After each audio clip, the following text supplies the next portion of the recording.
Here we go! Here we go! Here we go! We're gonna have a fiery Sterling today.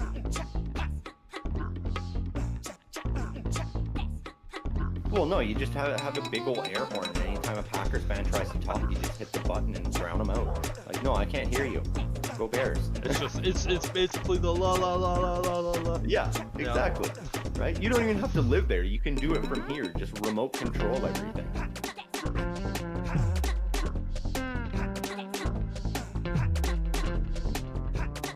Yeah, I'm pissed off, man. Fuck the NFL at this point.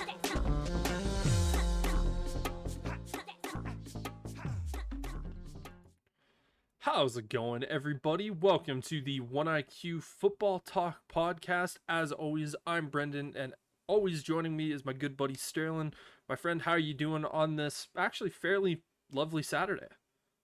Yeah, not too bad, not too bad. You know, it was a hot week through work, so I struggled a bit with some of that heat exhaustion. Had to take yesterday off, but had it break a little bit yesterday. Looks like it's coming back today.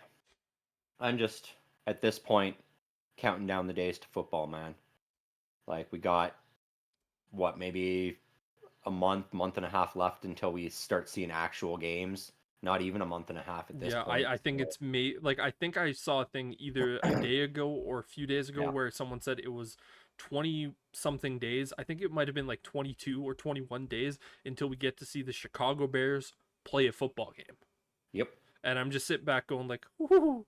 Like, a part of me really wants football season to start, but there's also that other part of me that goes, but I want summer to stay here as long as possible, because where we live, winters suck. We're in Canada. Suck. And so I want summer to stay around as long as possible, but that means no football. So it's kind of this weird balancing act of me going like, I want football, but that means snow, Brendan.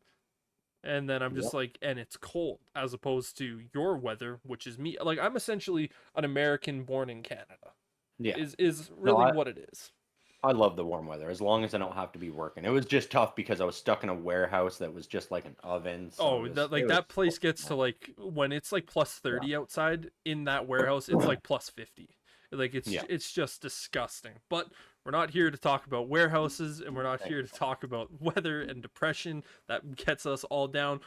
We have one of the things that we found was going to be fairly interesting for us this week, and one of the things that we've been kind of talking about these last couple weeks as going, because again, you're a Pittsburgh Steelers fan, I'm a Chicago Bears fan. We often talk about our two teams here on this show because those are the two teams that we have the most amount of knowledge about. We have knowledge on every single team in the league, and we do talk about them. But for us, we do like to spend, a podcast every once in a while, basically just talking about our teams.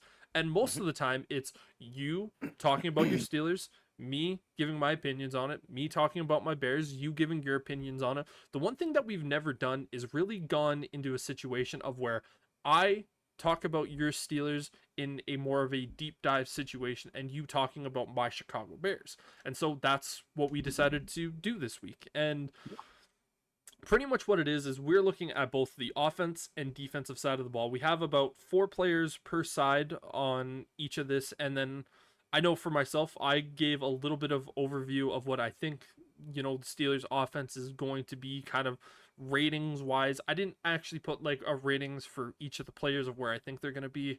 But yeah, that's essentially what it is. And so we're going to give kind of a little bit of a brief discussion. Again, Sterling is going to be the guy talking about the Bears, and I'm going to be the guy talking about the Steelers here today. But yeah, this is one of those things where it's just kind of giving maybe an outside perspective on some of the situations that we see, that we want to see from these players, and what we think is going to be the realistic situation that's going to happen for the team. And so, we'll bring a little less bias to the situation. We'll obviously still, rebut each other for what we think about each other's teams, but having me talk the Bears, you talk the Steelers, it takes that bias out of it where, we're always, I'm much more up on my team all the time because I'm more of that positive. And you tend to take your Bears with a grain of salt because of the fact that it's been so many years of pain and anguish. But, I think you'll be happy with what I have to say. I think you guys are finally reaching the light at the end of that tunnel. So Yeah, and it's gonna be good. for me, I think a lot of the things that I have written down for your offense, Yeah. I think you already know, and I might be a little bit harsher than maybe what you might be on some of these guys, but I also feel like I'm fairly fair on it. Your defense, Yeah. we're gonna get to that discussion here pretty soon. So where would you like to start? Well, let's start with the Bears offense because it has the potential to be one of the most exciting things for football fans to be watching this season. So like we'll start right at you know, the the star, Caleb Williams. Like he was number one overall draft pick. This is going to be the guy that everyone's watching this year. Like last year it was Bryce Young, C.J. Stroud. This year it's all about Caleb Williams. It's the Caleb Williams show in the NFL, and he's got a lot on his shoulders for sure.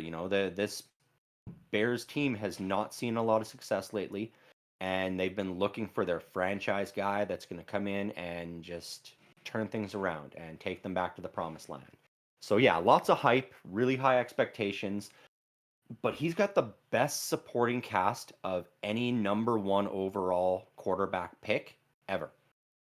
Like he's coming into a situation like you couldn't ask for a better wide receiver room, a better running back core, better tight end group. The offensive line is good if not great. They're not bad though. So these are all pluses. So I mean, going into the season, we don't have a lot. I didn't do a dive on what he was able to do through his college career.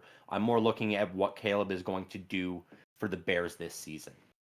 And I think he is likely to have some growing pains early on, as all rookies do. It could be rough that first 4 or 5 weeks, but I think he's going to find that stride by about week 5. And I am pretty confident we're going to see Caleb Williams break the rookie quarterback record for the Bears, which is only 2,193 yards. So I think he will top that. Um, the key for him is staying healthy. That has been an issue for Bears quarterbacks in the past. Is they tend to get injured because they're playing physical, rough games, especially with the Packers. The Lions' defense is rough. So we'll see. He's if he can stay healthy, he's got 17 games to be able to break that record. The most games a rookie quarterback for the Bears has ever played is 15. That's the most they've ever reached in a season due to injuries or due to the fact that the seasons were shorter. So I expect by the end of this year, Caleb Williams is going to end up the season around that 2,900 passing yards mark, probably about 24 passing TDs, and I'm expecting around 10 to 12 interceptions. And so there will be some mistakes, but that is a lot of great positives for this Bears team to build on. Breaking that rookie record, almost getting to that 3,000-yard mark, over 20 passing TDs, that's going to be great. He's going to be the front runner for the offensive rookie of the year talks by year's end as well. And so I think it's just if he can get past all the media and stay healthy, it's nothing but uphill it's going to be great things for the Bears. Yeah. Yeah. Yeah, you don't have anything you want to say about The Caleb? only thing that I would have to say about that is I think you're maybe a little bit too low on the passing numbers because when it comes to the Bears rookie record at I think it's like 2,120 something. It's a joke. It's ridiculous. It's Mm-hmm. absolutely sad. And I think for me Caleb is going to beat that. I think he can genuinely beat that in the first 8 weeks of the season. I don't think he's going to throw for 4,000 yards. I think 3,400 passing yards this season is kind of where my expectation for his passing numbers is going to be. And, there are Bears fans that are going to sit back and go, well, that's not good enough. Look at what CJ Stroud did last year. And go, listen, CJ Stroud had a unicorn year. Yeah. Those are very tough to do for a rookie quarterback. It's not, I think we've seen it maybe 5 times that a rookie quarterback has thrown for 4,000 yards. and it's tough. But the other sad thing that's kind of funny with this is if he gets around that 3,400 passing yards, that's like the fifth or sixth best season from a Chicago Bears quarterback ever. I Yeah. don't think that's entirely unreasonable, especially No. with the players that are around him. But yeah, for me, that's just kind of where I expect him to be. But yeah, pretty much everything you said, I completely agree with. The only difference is I would Yeah. think that it was maybe a little bit around that, just maybe a little bit more passing numbers. I saw a thing, it was either yesterday or the day before, where it showed all of the games that have been played over the last 2 seasons, Hmm. and how many games has a team had a passing quarterback over 200 yards? The Bears had the least fewest games over 200 passing yards. Yeah. Absolutely. And I'm not expecting Caleb Williams to go out there and throw for 200 or more passing yards every single game. I know there's going to be a game where he throws like 175 and whatever, but it's like there are high expectations for him, for sure. Yeah. Well, and that's the thing. The reason I had that number a little lower is because of the struggles I do expect in that start of the season. Because you got to remember, 17-game season, if he throws for 200 yards a game the entire season, that's 3,400 yards. Yeah. And so I'm expecting there might be a few games under that 200-yard mark. There will likely be. I do expect to see him hit a 300-yard game, but there's going to be some games when he's going to struggle, and he might hit that like 150 mark or 140 mark, and it's going to be a disappointing game. But that's where your defense will hopefully be able to step up and save those games. Yep, for sure. Yeah, Um, and so do you yeah. do, do you want to do like flop, like going back and forth with it, or do you just No, want to take the full I will offense? run through the Bears offense. We'll talk about the Bears offense, and then we'll swap over to the Steelers. Sounds good. That way everything's grouped together here. So let's talk a little bit about this supporting cast that Caleb Williams has to help him reach that success. And top of that list has to be DJ Moore. He's set up to be the number one target for this rookie in his first year. I don't think that's going to affect DJ Moore though. I don't expect him to lose a step at all because he's got a really talented quarterback.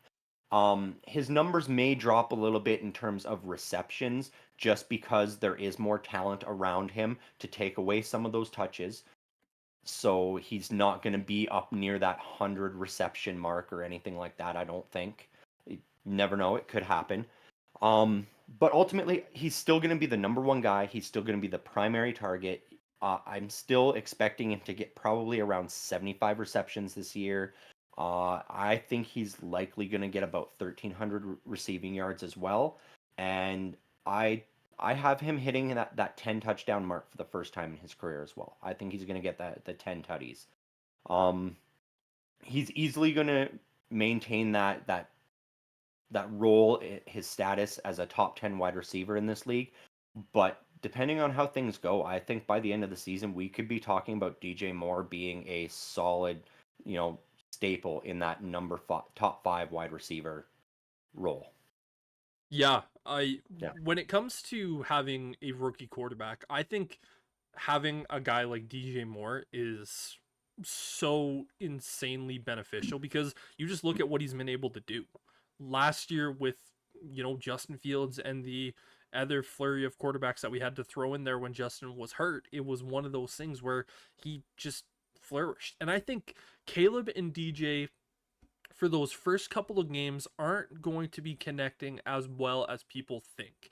I think Caleb is still going to be going through that feeling out process. I think he's going to lean very heavy on Keenan Allen those first couple of weeks because he's going to be playing from the slot. Again, he has maybe a little bit more experience with Romo Dunze, so he's going to be doing that. But there's just going to be a game where he hits DJ Moore for like a 5-yard in route. And DJ is going to take it for 65 yards. And Caleb's just going to kind of sit back and go, huh.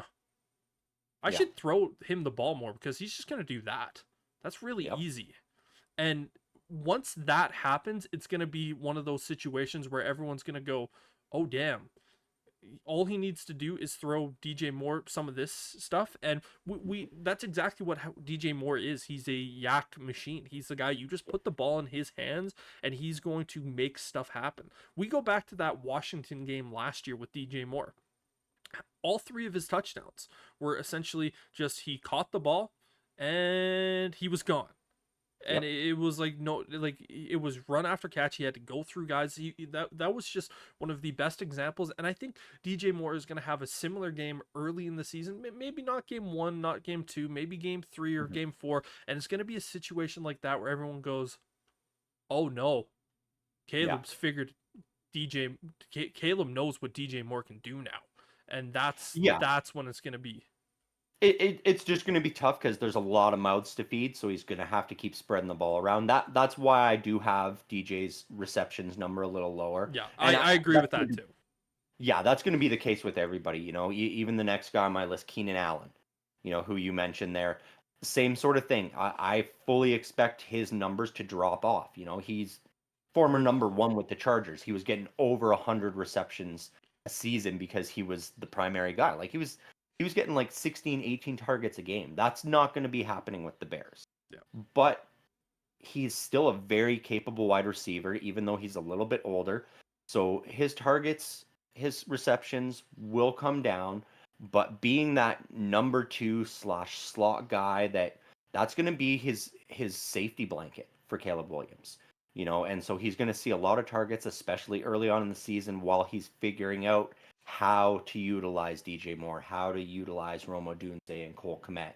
And so it will be a significant drop for Keenan Allen, which might surprise some people. You know, I'm expecting him probably to land around the 60 receptions mark. He's going to have less than DJ Moore, but he's probably going to share that load with Rome Odunze. So, you know, you take that 100 receptions, you throw 60 to Keenan, you throw 40 to 50 to Rome, and that's probably what's going to happen.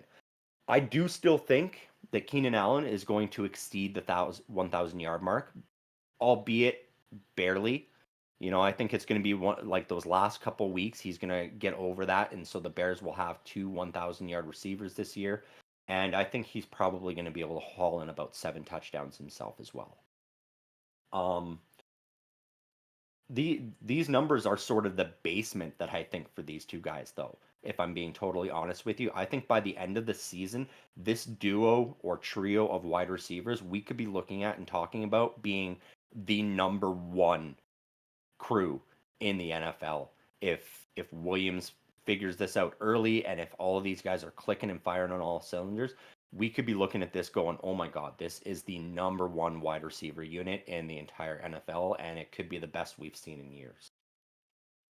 Yeah, there's so much to like about what Keenan Allen is going to deliver. Because even when the Bears traded for Keenan Allen, you heard me say it's Caleb Williams at 1, and if Rome Odunze is there at 9, you have to take him. Because you like I love, because I've been saying it for years. The Bears are playing defensive football in an offensive league. They've had good defenses, but that's all fine and dandy when you have a top 5 defense every couple of years. But you have a bottom 5 offense because you just can't do anything. You'll have one receiver where it's like, okay, we have Allen Robinson. This is great. Can you surround him with other guys? Because you need more than just one guy. We look at the Chiefs and go, they're an anomaly. They lost, you know, or they traded away Tyreek Hill, and it's like, okay, you have Travis Kelce. Okay, who else but Travis Kelce? But you also have Andy Reid, you have Patrick Mahomes. So those can, you know, but you look at other teams, for instance, like the Dolphins. The Dolphins, they have surrounded a quarterback with talent. And you see other teams, for instance, like the Rams, you constantly go out there, and granted, they got really lucky with Puka Nacua, but the fact that they still went out there and were able to get that and go, okay, we know we still need to get some bona fide weapons to go opposite of what we have in Cooper Kupp. You look at Seattle, they had DK Metcalf and why do I always forget Tyler Lockett, yeah. And then they said, you know what? We're going to take one of the best receivers in that year's draft class in Jackson Smith and Jigba. Why? Because they know what this league is. You need weapons. Yeah. And Yeah, you the do. And Bears did that. that's exactly it. You know, they got all those weapons and they got the next number one quarterback, hopefully. You know, and you mentioned the Chiefs, like the anomaly there is Patrick Mahomes. You know, it was like the Tom Brady effect where, you know, he never really had superstars around him. He elevated the guys he was throwing the ball to because he was able to find the right place to put it. And when he You did don't see finally that have a often. superstar wide receiver, we saw what happened with Randy Moss. Yep, yep. But I mean, even then, wasn't that the one year that they didn't win the Super Bowl? Yeah, because that's just it. The numbers were The crazy numbers though. were great. Yeah. Yeah, yeah, But but that's just it. they We didn't talk win. about it all the time. Not numbers and personal accolades are wonderful, but that Super Bowl ring and lifting that Lombardi trophy, that is the ultimate goal. That is Yes. what these guys should be playing for. Yeah. Yeah, No, I agree with you on that one, but yeah, it's still one of those things where, you know, the Super Bowls are the goal that you always go for, but if you can have, you know, a few of those numbers where you can just go back and go, okay, Tom Brady and Randy Moss hold the record for a quarterback receiver touchdown duo. I think it's like 22 in a yeah, single season. You're like, yeah, that's yeah. a pretty But unbelievable it, record. yeah, and it will be nice for the Bears now to not have to feel like they need to field a top five defense because even so you can put out a top five defense perennially. Look at my team every year they're one of the best, but because the offense has not been able to get it going for 6, 7, 8 years now, we'll make the playoffs and then we get bounced. You know, and that's all that will happen as long as you can't get your offense up to the same par of the rest of the league. And that is the struggle that a lot of teams face because it's hard finding that good quarterback and then also being able to put weapons around him because you're either paying too much for that quarterback so you can't afford the weapons or you're gambling on a quarterback if you don't have that first overall pick. Obviously with that Yes. first overall pick, usually unless you're Bryce Young, you're getting a great franchise quarterback. Yeah, you essentially need to have a top five pick because I don't necessarily think it just needs to be the number one because we saw it with No. CJ Stroud last year. We saw Justin Herbert be the third quarterback taken in his draft, and he's, you know, there are some people that would argue he's the best quarterback out of that lot between Mhm. Joe Burrow and Tua Tagovailoa. I'm not one of them, but I definitely have him second in that one. And you know, Yep. if you're the Packers, you can just draft any quarterback in the first round and, you know, make me punch a screen through my monitor, but or punch a Yep. hole through my monitor. But Yeah, exactly. No, it's nuts. But you know, going back to the Bears, the last guy I want to touch on is the new guy in your running back room. You know, you guys have been rolling running back by committee for the last couple of seasons, and it's been working. You've had some great talent, but adding DeAndre Swift is a big thing. You know, he coming back to the NFC North, you know, after he was drafted by the Lions, he played his first 3 seasons there. You know, he had 1 year last year with the Eagles, and that pushed him over that 1,000 yard mark for the first time in his career. He is very talented, but you got to wonder if those numbers were inflated due to the fact that he was playing on such an extremely talented offense. That being said, we mentioned how good this Bears offense could be. And if this wide receiver core and the quarterback are able to get things going the way that I've been mentioning, then that's going to open things up for Swift because that means the defenses will have to back off. He's going to have more room to be that shifty, elusive running back like he likes to be. And he's great at catching the ball out of the backfield too. He's going to be another excellent check down safety blanket for Caleb Williams once Caleb figures that out.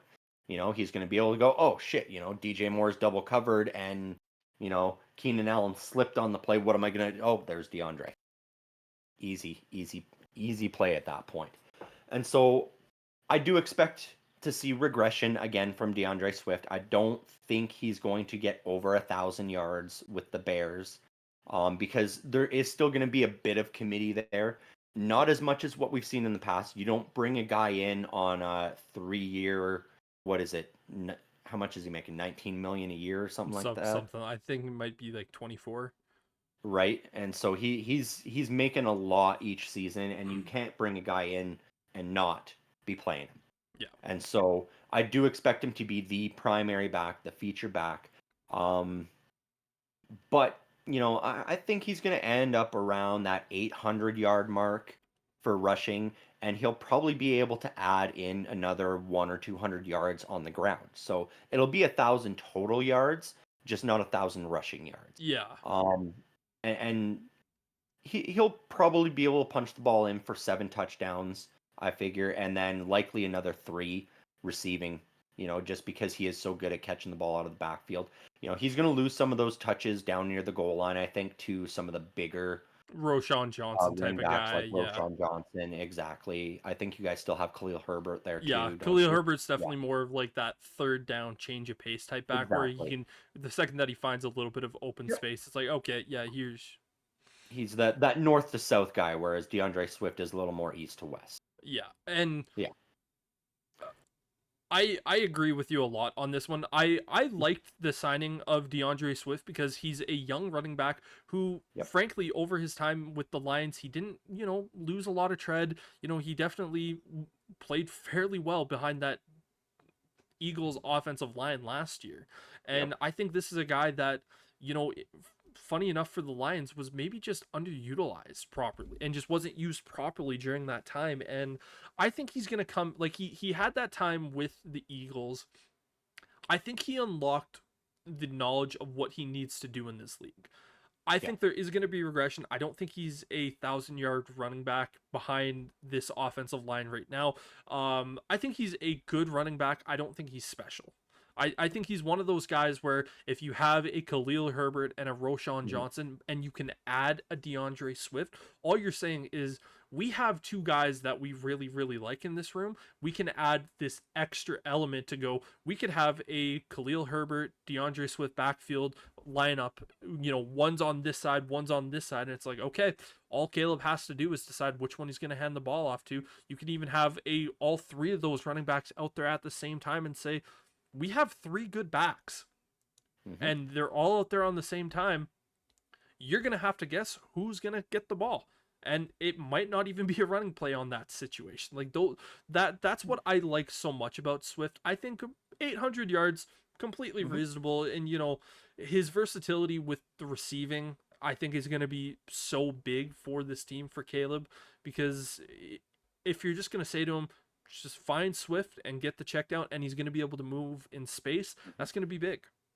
Oh, 100%. And I mean, we got to keep in mind too, like that's a physical position. Having Swift there while still keeping some talent behind him is a good thing, because there's no guarantee. It's rare in this league now that we see a running back start and play all 17 games because they get banged up. It's the most physical position on offense. You're getting hit every play.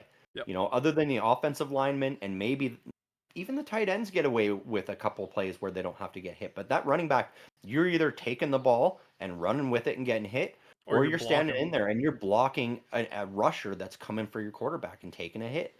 Yep. So you're getting hit on pretty much every play as a running back, just like the O-line, but you are not built like an offensive lineman. No, well, and the Bears at one point last year, they were in a game where they lost all their running backs, and we had to finish the game with our fullback as our running back. Yeah. I think that might have actually been the Commanders game as well.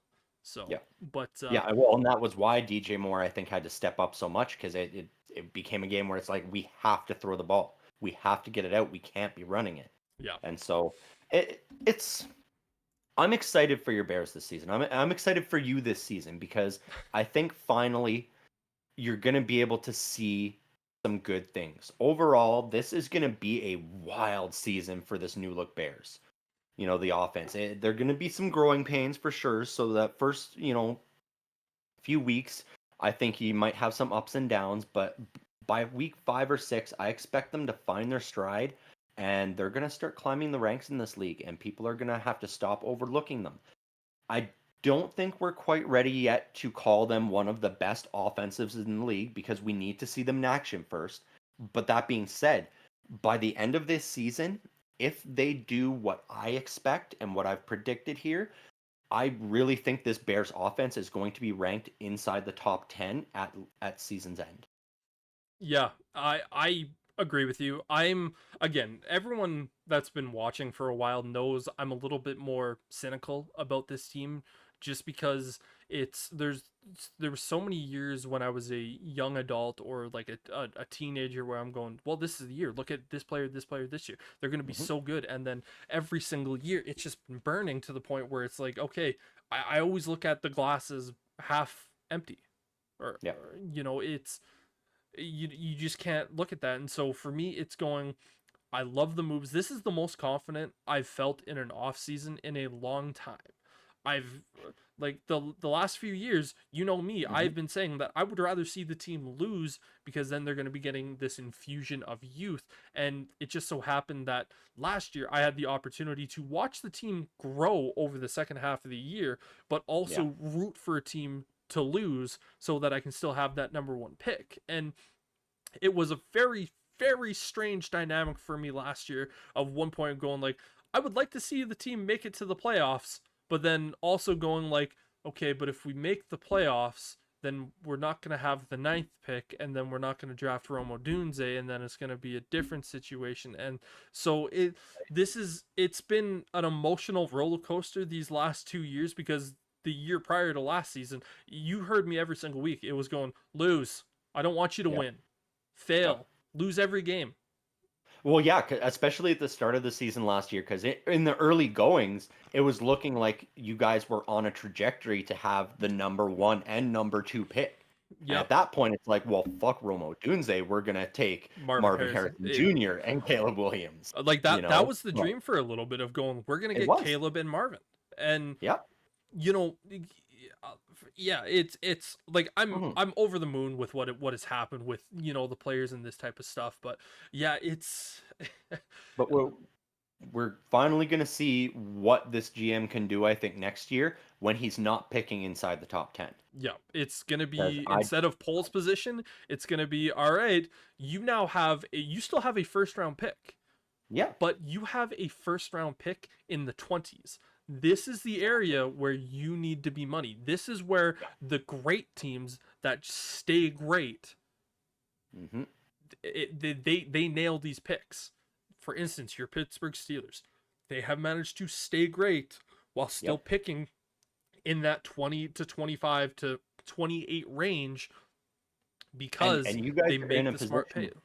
where you're not in desperation mode because that's Yeah. what happens. You lose a key player. Like I look at the Steelers a couple seasons ago when they took Kenny Pickett. Yep. That was a desperation pick. There was more talented players Oh, at that undoubtedly. spot that they could have taken, but they were looking at it going, but We just do we lost our rely franchise on Mitchell quarterback. Trubisky and Mason Rudolph? Is this what we ride with? Like they were trying to find their franchise QB and they got the tunnel vision. And I don't think your Bears are in a position where they're going to have to worry about that for a few years. You're going to be able to go into that, 20 to 23 overall pick and go, okay, well, best player available on the defensive side of the ball. That's what we need right now. Or if it's not working out with DeAndre Swift, you go, well, who's the best running back in this draft? Let's scoop them up. You're going to be able to do things like that because you're set at several of the key franchise positions for the upcoming seasons. It's going to be interesting to watch your Bears. I'm excited for you. Yeah, and just to go back to that Kenny Pick point again, the better players, you had Trent McDuffie picked right after, Yep. and corner was still a position of need at that time. Tyler Smith, the offensive tackle, Tyler Lindenbaum, the center for the Baltimore Ravens, was still available. There again, you know me, I don't like going back and saying like, oh, because this and this because Well, it's hindsight is tough. Like yeah. you can go hindsight and go, okay, well, the Steelers got TJ Watt at 29 overall when he probably should have gone in the top 3, if not number 1. Yeah, Right? And so, like, it's yeah, you can go hindsight and go, let's redraft this draft. It's like, well, yeah, of course, now that we know what that player is capable of, it's easy to do that draft. yeah. Before you know what they're going to grow into, that's what makes the draft so interesting, unique, and difficult. Because you can see what a guy does in college and in high school and go, wow, that could be really good. But But once you get that's to the league, that's a but different ball game, baby. It's a different ball exactly, you're game. playing against men now. You're not playing with boys anymore. That is the difference. You Yep. know, some guys just are not able to take that next step. That's why such a small percentage of players who play through high school and college, university make it to the NFL. It's such a small percentage Yep. because it's hard to do. It's not an easy sport. You go from being the big fish in a small pond from college to going to being still a big fish, but in a much bigger pool with Yeah, even bigger fishes that are also the same size as you. And again, you look at a guy that has grown up his entire life being a top level player, and he's just consistently going. Everyone's going like, oh, he's the best player that I've ever seen. Gets to college, he's still one of the best guys, and then guess what? He has to line up against Tyreek Hill and go, okay, well, that's a superhuman. That's a super athlete. And it's like, I can't compete with that. It's like but you still have to find a way. you Exactly. still have to find a way. And so, yeah, a lot of the offensive things that you talked about for the Chicago Bears, I can't disagree with. Well, I pretty much completely agree with, because those are pretty Yeah. much the same expectations that I have.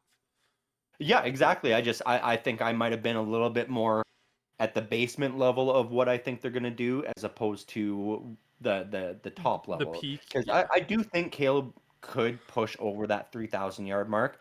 I just was looking at it, and I looked at what rookies have done lately, It's and I looked at tough. what the Bears are able to do, and I have a hard time thinking, oh yeah, he's going to easily do, 1,200, 1,400 yards more than any other rookie quarterback for the Bears has done. I'm like, that's a bit of a stretch. So Yeah. I just wanted to sort of weather that a little bit and go, this is the basement. He's definitely hitting that 2,900-yard mark, in my opinion. The Yeah. 34, I was like, well, if he has a few games he struggles, he might not. Yeah, And totally. I mean, I let's just say I'm a lot more excited about your team's offense this year than I am about my team's offense. I'm at this point. You know me. I'm opposite. I'm glass half full. I'm always positive of this team. This is the year for Pittsburgh. Like they're teetering on the rope, hanging on by a fingertip. They have to get it right this year, or else we're going to be relegated to the basement of this league for the next decade. it's And so this is a I'd like to perfect hear your segment. thoughts on what my offense is going to look like, because I've been saying a lot of positive things on here, but I know in here that Deep down, it's I'm still positive, but if it goes wrong, it's going to be a rough ride for the next several years for this Steelers organization, because it's going to be full on rebuild at that point. yeah. With your offense, there's no way to really choose between Russell Wilson and Justin Fields for your starting quarterback, mainly because I don't know who's going to play. I I don't don't think even think they do.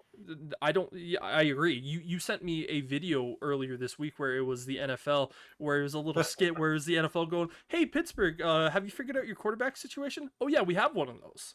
Yeah, but Yeah. who's your starting quarterback? Oh, the guy that goes under center, hikes the ball, throws it a lot. It's like you're the NFL. You should know what a quarterback is. Oh yeah, no, we know you have a quarterback, but who is your starting quarterback between Russell Wilson and Justin Fields?" And goes, it's just like pause Yeah, of one of just those. it's like one of those guys. Yeah. And this is where it becomes really tough, because the second that Justin Fields got traded to the Steelers, I have been screaming from the rooftop saying you need to start him the entire season. You have had other opinions saying, you know what, let's allow Russ to start for a little bit, because why let Justin get beat up at the early stages. And both QBs, I'm not sure how much both are going to play. Not expecting, and I will say this is the only position that I actually gave a ranking to. I don't expect the Steelers quarterback to be anything better than a top 20 quarterback. And when it comes to passing stats, I think Russ will probably be leading in the majority of these stats, because I do think he is going to get the majority of the snaps without a doubt early on in the season. I do think that Justin will get playing time early in the season just because they're going to bring him in weird situations. I think he's probably going to be used more of kind of like a running back. And, I don't love that for him. But again, when he's one of the most athletic guys on the field, you got to utilize him, and you got him for dirt cheap. You basically got him for a jar of pickles at this point. So why not just throw him out there? I do think there's going to be struggles with the passing game. One of the bigger reasons why I think that is just because the lack of real weapons. And I know there's guys that are on this offense where you can go, oh, like he's a weapon, like he's a guy that can do this. I've been saying that for years with the Chicago Bears, where I try to, false a player into a position like Van Jefferson. I look at Van Jefferson. If he signed with the Bears a few years ago, I would have been like, oh, you know what? Like he was just underutilized with the Rams, and I've just grown out of that and going, we know what Van Jefferson is. The league knows what Van Jefferson is. If he didn't succeed in a high level in a McVay offense, what is he gonna do in an Arthur Smith offense? And So you're what gonna did he do last year with the Falcons? Because that's where he ended his season, was with Arthur Smith and the Falcons. You're exactly right on that one, and you're gonna hear me talk a lot about this, and I'm gonna bring up Arthur Smith's name quite a bit, and again we're gonna get to that a bit, but for me, it comes down to a lack of weapons, just the kind of inconsistency with who the quarterback is going to be, because I don't even think the locker room is really going to know what's going to be the situation week in, week out. I think there'll probably be some weeks where it's a little bit more solidified. I think the passing numbers, they will get to around 3,000 yards with both of these guys, because I think that is very capable for both of these quarterbacks. I think about 20 passing touchdowns is what I'm expecting at this point. I think about 15 interceptions between the two of them. I do, however, think the rushing yards will be around 600 yards for the quarterbacks combined, with about 8 rushing touchdowns. And I think Justin Fields is probably going to get about 7 of those, just because he is that type of guy that can get a bunch of rushing touchdowns with his legs. It's again, if it was just Justin Fields, I would feel a lot more certain about it. I think your locker room would feel a lot more certain about it, because again, that old phrase, if you have two quarterbacks, you have no quarterbacks. And that's just the one thing that just keeps running through my mind. We know what Russell Wilson was in the past, but we saw him these last, frankly, 3 years, his last year in Seattle and the last 2 years with the Broncos, and it's not been great. Yeah, it's tough. I get that, man. I keep going back, and I will continue to reiterate that they are taking the Packers' approach to this. They've got their veteran in Russell Wilson, and they've got their undrafted rookie in Justin Fields. That's how they're viewing him, because with his age, he's younger than all the quarterbacks we had last year. He essentially is a rookie for this Steelers team, and that is, I think, what they're looking at, and that's why I don't think there's as much question in the locker room over who the starting quarterback's going to be. They've laid it out. They've said Russell Wilson is starting week 1. My concern comes when he struggles. When Russell Wilson begins to struggle, or has a game that he throws 2 or 3 interceptions, and that fan base starts getting rabid and calling for Justin Fields, that is when the issues are going to come into play. Because once the fans start calling for it, it's going to be very difficult for management and ownership to not make that switch. But if they make the switch too soon and it doesn't work, then that's what I was saying earlier before you started talking about this. This is when we fall off the rope, and all of a sudden we're a bottom 5 team for the next decade. Because the team's just going to fall apart if we cannot get the quarterback position right this year. Yeah, and the worst part about this is that if Russell Wilson struggles early, you have to kind of look at it and go, at what point do we pull the plug on Russell Wilson? Like what you're saying, because if you do it too early and Justin doesn't succeed, then you're just falling off the rope. You're the quarterback situation for the Steelers, it's walking on thin ice. You don't know which spots are going to be thicker. You don't know which spots are going to be thinner. You're just basically walking out with a prayer. And I'll one up that. It's like walking on thin ice blindfolded, is what it's like right now. that's even better. You know, Yeah. because that's just it. Like usually you can sort of test and go. Like they're going in blind with this because it is like even last year we saw it with, Mitchell Trubisky out there and struggling, and the fans just calling for his head and calling for Matt Canada's head, fire him, get us Kenny Pickett, get us Mason Rudolph, anything. The fans have become very vocal in Pittsburgh. They are tired of mediocrity. They want success. They want to win. And Yep. so I've seen it all too gonna much be, with the Chicago Bears. The fan base Yep. these are all things that I have seen from my organization for a lot of years. hmm Yeah, it's gonna be potentially it's either going to be a Cinderella year for this Steelers offense, or it's going to be Chernobyl. There's really no better way to put that. Next player I want to talk about is Najee Harris. Najee Harris is one of those backs to me that I've just watched. I went his first year. I looked at him and went, okay, this dude has the potential to be special. His second year, I don't really know what happened. He technically had better stats, but it was one of those things where you're like, okay, but he didn't take that next step. Sure, he had some better numbers, but they weren't, what we expected. And then in year 3, the numbers were the exact same. Where you're like, come on, man, like you're supposed to be that guy. I think he's a good. He needs a good year. The last 2 years have kind of just been round of the mill. 1,000-yard rusher. He needs to get above that, just barely cracking that 1,000-yard mark.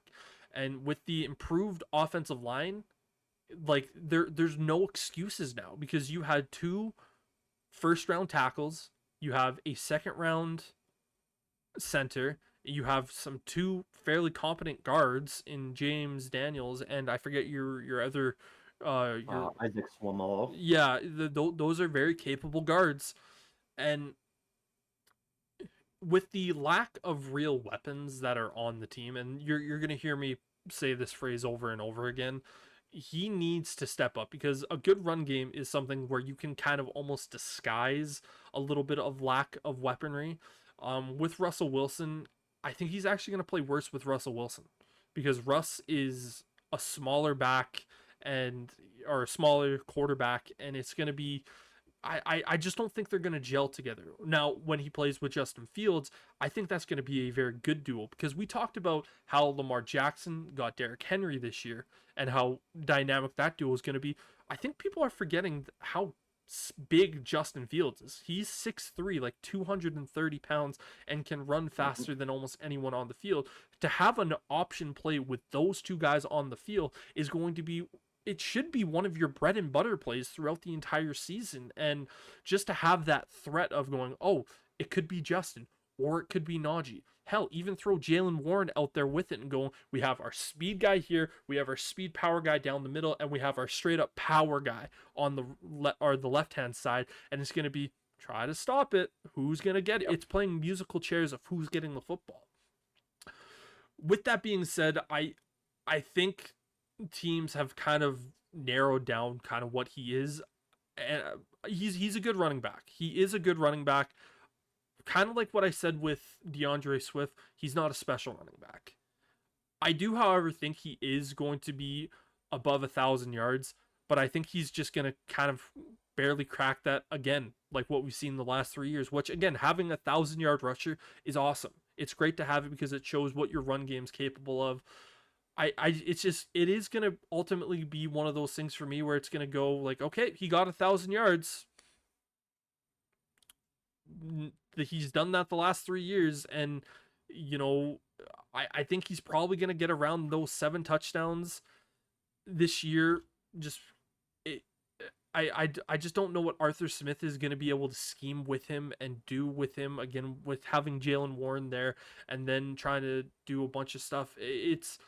I think Najee Harris is probably going to be your most consistent player this year. But again, it's just going to kind of be one of those things where he's always going to ride this kind of line, where he might have a little bit of a bump, but he's going to kind of go down. You might have a game where he's going to like that. He's just going to kind of ride that line. I think, unfortunately, you're going to have a similar season to kind of the last 2 years, which, again, by no stretch of the imagination, are those seasons bad. Any team would love to have a 1,000-yard rusher that gets about 7 touchdowns. But for your offense, I think the hope would be to potentially have a little bit more from him. And I just don't think they're going to get it. Yeah, it's been tough to have such a talented guy and still be going, but we need more from you. We need more from you. Yeah. I think a big thing is the Steelers need to decide who their feature back is.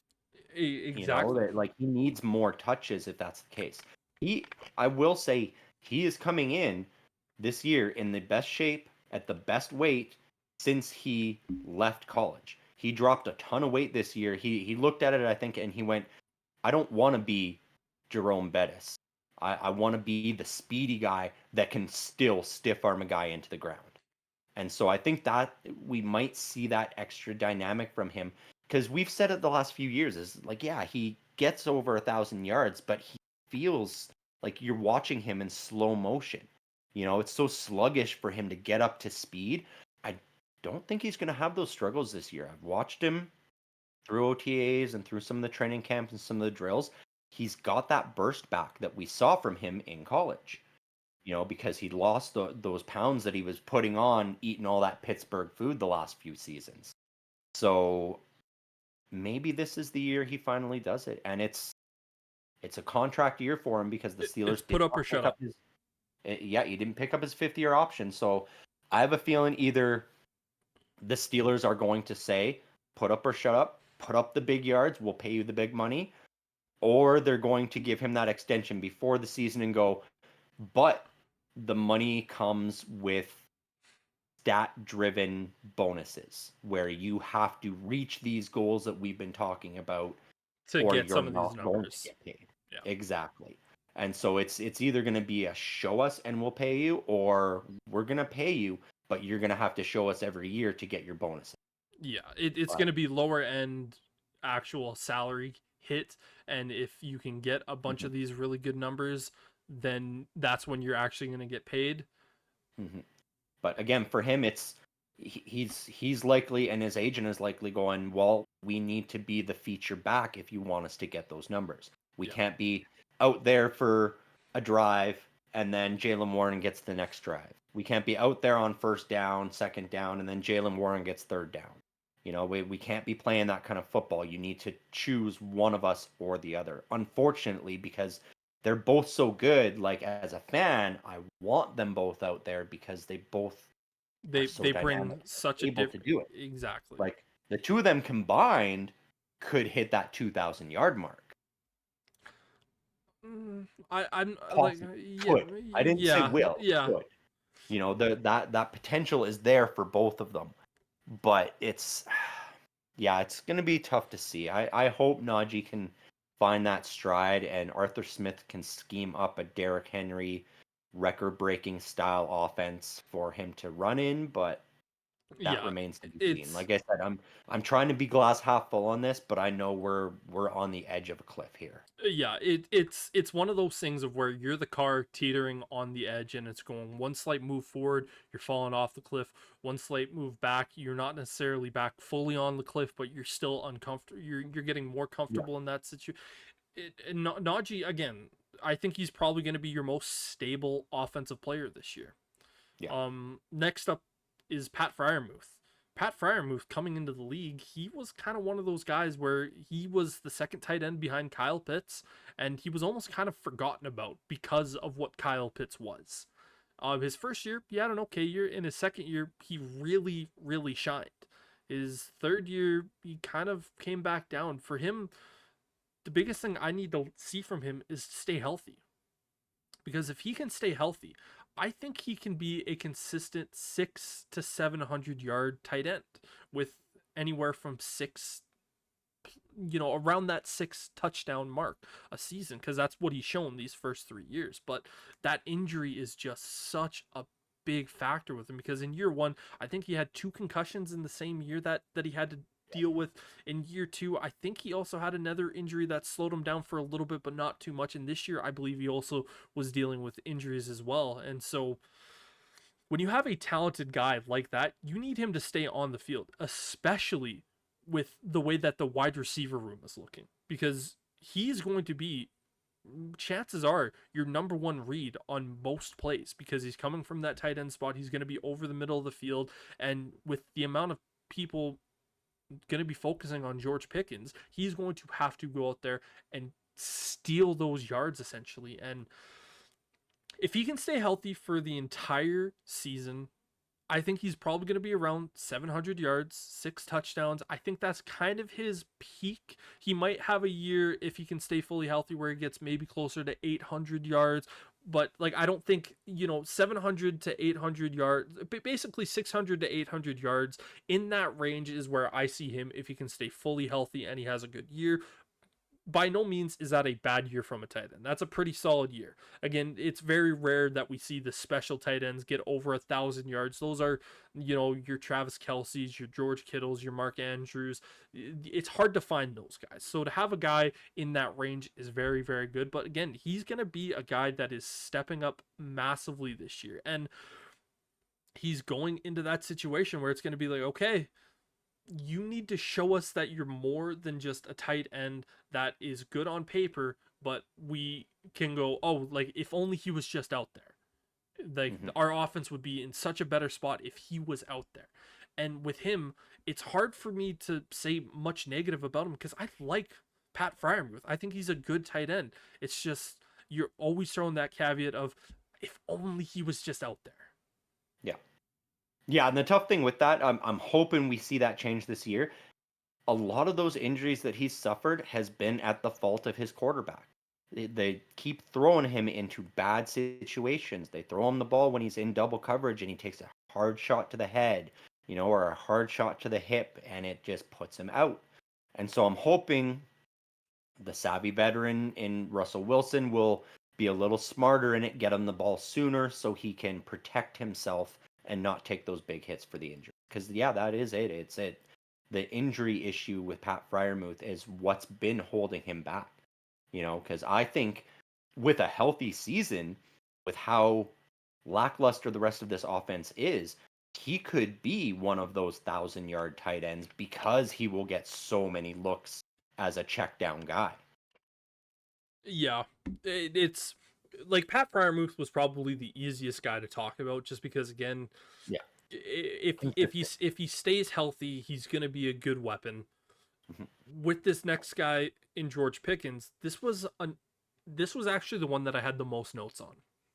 Yeah, because it's put up or shut up time for George. He came into the league, he was behind Juju and Chase Claypool, and it was, who was the guy that you traded to Carolina this offseason? Deontay Johnson. Deontay Johnson. It was like he was behind some of these guys, and it was like, okay, like, he's super athletic. He's a freak when catching the football. And in year number 2, we started to see a lot of that kind of unfortunate Steelers drama that we see a lot of the time, where he's like, oh, I'm the guy. And it's like, you put up some good numbers last year. Don't get me wrong. Over 1,000 yards. But by no means did I look at you throughout that season and went, you're a number one wide receiver. Like, you're a good wide receiver, George. No point did I see any hint of him being a number one receiver. But he's been calling for it. It's his time to show it. Because unfortunately for him, the number 2 wide receiver on this team, whether that's Van Jefferson or Roman Wilson, Roman Wilson is a rookie he's a rookie wide receiver, 3rd round. It's hard for me to put a lot of stock into a 3rd round wide receiver. Now, we've seen guys be really good from the 3rd round and beyond. Puka Nacua was a 5th round rookie last year, but it's really difficult for me to go and really just look at a guy and go, like, he's gonna be the guy that is gonna be such a difference maker for this team. I need to see what he's gonna do in the NFL first, because it's big boy football. Sure, you were at Michigan, and you had weapons here, and there, but Now you don't have those guys around you, and you're going up against the best of the very best for Roman Wilson. I think Pickens, he's probably going to still be pretty good this year. I do think his numbers are going to fall just short of 1,000 yards, mainly because I think teams are going to look at him and go, listen, we need to lock down George Pickens. He's going to get his yards. He's going to get 50 to 60 yards on us in the game. But if we can stop him from having a 100-yard game or, even bigger, that's a pretty good day for us. And we know that Van Jefferson and Roman Wilson are not necessarily premier guys here at the moment. So they're going to have to show us and go out there and get those guys to beat us. And if Pat Freiermuth is healthy, then, all we really need to worry about is stopping Pickens and Freiermuth. If Freiermuth isn't there, it makes it a hell of a lot easier. I do think he's just going to fall just short of that 1,000-yard mark. And unfortunately for Pickens, he's not really been one of those touchdown guys for you yet. I think about 4 to 5 touchdowns this season is probably in that realistic area. And again, when you have quarterbacks coming in and out of situations and the uncertainty there, it makes it really, really difficult for a wide receiver to really get hot and really get going, just because you don't know what's going to happen. And especially because we've heard rumors this year that Russell Wilson might be the guy that's going from his end zone up till the 20-yard line, and then Justin Fields comes in. That's really tough if you're going to have a different quarterback in for drive situations. You just don't know. And it also boils down to Arthur Smith. Like, and once I'm done talking about Pickens, I'll really go into my conversation with Arthur Smith. But I just don't trust him with a super talented young wide receiver. It's very tough for me. And I still think Pickens is going to be a good receiver this year. It's just, I think there's just too many negatives that are going to canceling out his immense positivity that he can bring to the offense. Yeah, and a big part of it is going to be his attitude. Because we saw it last year. He put up over 1,000 yards on only 64 receptions, I think, or 65 receptions, which is phenomenal numbers. Yes. That being said, we saw a lot of frustration coming from him whenever teams did double team him. And he kept calling to be the number one. And so Pittsburgh shipped out Deontay Johnson, and we're like, okay, you're the number one. But that means you are going to be double teamed every game, every week, every play, because we don't have a number two now. Yep. And so we've got you at number one, and then we've got 2 number 3s. So it's time to put up or shut up time, like you said. Like, he's going to have to find a way to fight through that double coverage and still get those yards, still get those receptions. The tough thing for me with the predicting of his touchdown numbers is the combination of the quarterback carousel and Matt Canada. This was not a touchdown team for the last 4 years. Yeah. Which sucks. It's terrible. Like, you can't predict how many touchdowns they're going to get throwing the ball because Matt Canada didn't throw the ball.